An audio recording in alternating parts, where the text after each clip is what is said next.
Hey, welcome back. This is Sarah, also known as Quasi Thoughts. So I wanted to just walk you through this leather binder that I got on Amazon Japan. It is a Franklin planner binder. So it's listed as a, I'm not going to say this right, but I want to say hurankurin puranna, which I think is Japanese for Franklin planner. At least that's what Google Translate makes me believe.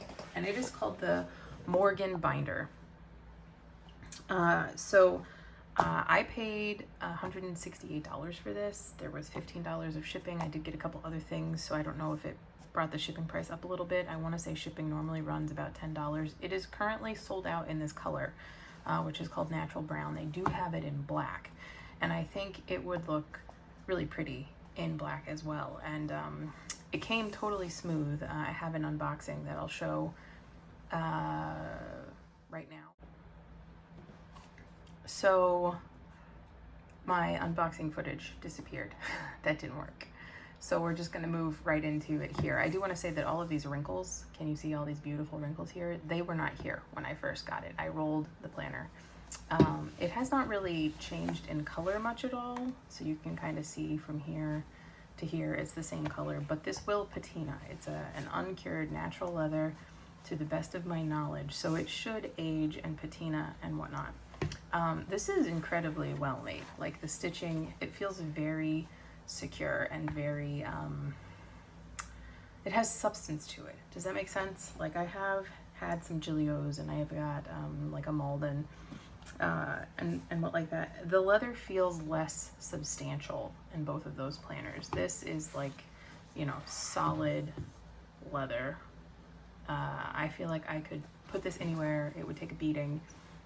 I could probably even get it wet and it would dry out just fine, maybe warp a little bit.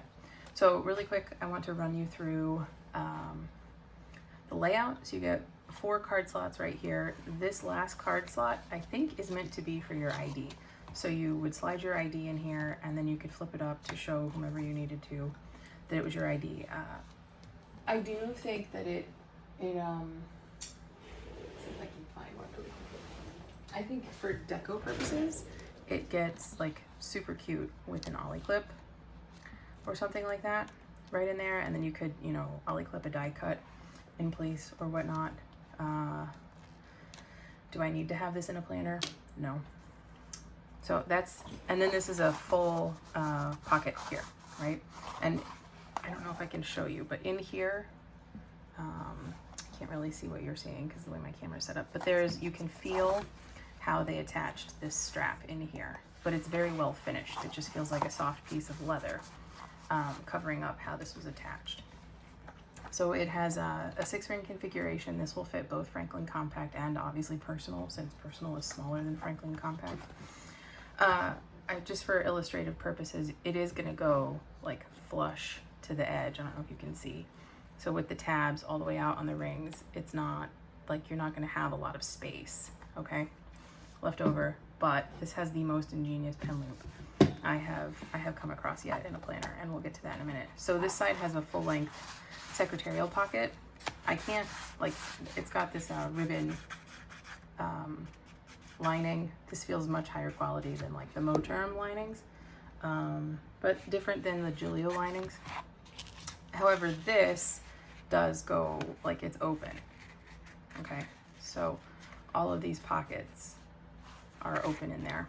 But this is a nice wide space for die cuts or decorations or, you know, information. This, I don't really know how useful this is. I wonder if this is like an Asian paper feature or something like that, because like this amount of space is not really going to hold paper that at least that I get in the US regularly. Maybe some receipts if I folded them up and put them in here, but it would be a little bit awkward.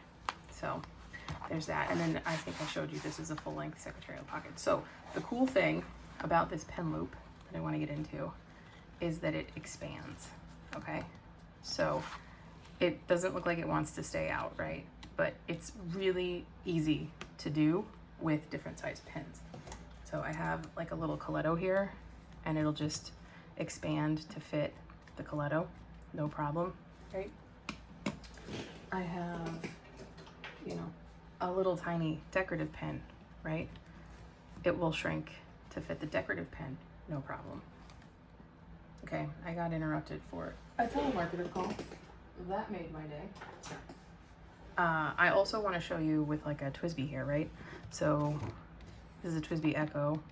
It will expand to hold the TWSBI Echo, no problem. But the cool thing with the way this is designed, as the pin loop expands out more, the pen sits outside of the pages more. So it doesn't actually impact the tabs when you have full tabs here. And then because of the way this leather strip closes the binder, it doesn't matter if you have a pin loop there or not. It's still gonna fit and close, right? So the last thing that I want to show you in terms of the construction, see, this is what it looked like initially, but I've like manhandled it and tried to wrinkle it up because I like the wrinkles. Also, like this was super stiff when it first showed up, and I wanted to soften that too. I have a feeling that if I were to use this day in and day out for a year, it would be a completely different planner and like very broken in, like a wonderful pair of leather shoes. But it's got the durability in it to just last forever, and you could condition it and so forth to bring any of the scratches and like protect the scratches and whatnot. So this strap right here, I don't know if you can see, but starting at about this mark, it has padding in it. So it's very thin right in here, but at this point, right under my thumb, it begins to have padding. And the benefit of this is that it makes it thicker. So the friction on this loop here is such that it wants to stay in place with that padding, but because it's thinner right in here, it's not very hard to train it to lay flat. And you can work this just a little bit, right? And then it starts to lay even flatter. So I think with wear, this would become a very easy, very no-nonsense planner. You know, I have noticed in the Gilios that I have that it gets in the way, right? So I find I end up tucking it like this a lot, okay? And trying to work it backwards and get it to lay flat and relax. I don't have that problem with this. So the last thing that I wanted to kind of point out was some color comparisons that I have. So here it is with molded, oh my gosh, I can't. A malden in ochre. I was trying to combine malden and ochre. That doesn't sound like a good color. Okay, not really a match. I mean, I don't think anybody thought it was gonna be. This is Gilio dark brown leather. I do wanna just throw out this right here. It's Gilio gold leather, okay? So I think I'm gonna try and get all of this in one frame. This is my Gilio yellow medium XL. I actually put the rings back in another video, and I'll link it for you. I was talking about de-ringing planners, and I have de-ringed this, like completely removed the back plate. I do want you to know that you can do that and still put your rings back in, so you don't lose the functionality of the planner as a ring planner. And you can see here that my rings are still tight, right? You do have to be careful because I did ruin a pair of Kraus rings when I was de-ringing it. They don't go back together right anymore, but it is possible to remove and re-put in the rings on a Gilio, regardless of the fact that these go back in just like this. And like, I mean, it's secure. They're not slipping anywhere.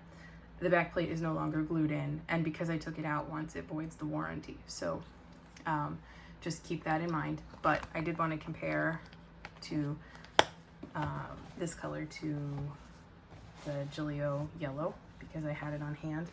And then the last color that I had to compare it to, this is a classic size Franklin Covey Aurora, vintage Aurora. It's the actual vintage one with the nylon here. And so it's not totally leather. The strap, you know, the one that pulls out. This one is also really annoying and gets in the way. I don't know if it's possible to train this to lay flat and whatnot, but here it is compared to an Aurora, all right? This is in cognac, I don't think I said that. So we have this planner, we've got the cognac from Franklin Covey, we have gold from Gilio, ochre from Malden, yellow from Gilio, dark brown if you wanted to see. I have a feeling that this will age and just get beautiful. And can we just take a moment to appreciate the stitching on this? Like, it's just perfection. I mean, it was like a moment of silence and everything. And then it's a natural edge, but they're burnished really beautifully. Like, so all of these are actually wrapped in leather. This is not wrapped in leather, but it's burnished. It is burnished different than any other planner that I have has been burnished. This feels really solid. I don't know the right way to describe it. It's coming in on camera, right? You can see that. So all in all, I like, it's even kind of separated here, right? Like you can see how it's not staying together. And I really, I mean, I wrinkled this. I put it through the wringer. But it's still, I don't know. I've lost my words, which is not so good when I'm trying to narrate a video, but I have zero issues with the quality of this. And I mean, none of these are technically cheap or poorly made planners. I don't think I can put my hands on it super easily. So yeah, that's my review of this Morgan binder from Franklin Planner Japan. You have to buy it on Amazon Japan, and you should use Google Chrome because they'll translate it for you. They only have it in black. It might come back in stock in natural brown, but I did want to make a review. I like that it's tiny. All of the Franklin compact planners have like 1.5-inch rings, which are crazy. Like even these are 30 millimeter rings, and I find this to be a crazy amount. I'm actually going to get a set of 25 millimeter rings from VDS with the back plate. And I plan to pull this out again and the back plate out and put both the back plate and the 25 mil rings in here, because this back plate is just way too big in the hand. So we'll see. Anyways, thank you. If you enjoyed this, please like, subscribe, all that business. Otherwise, talk to you later.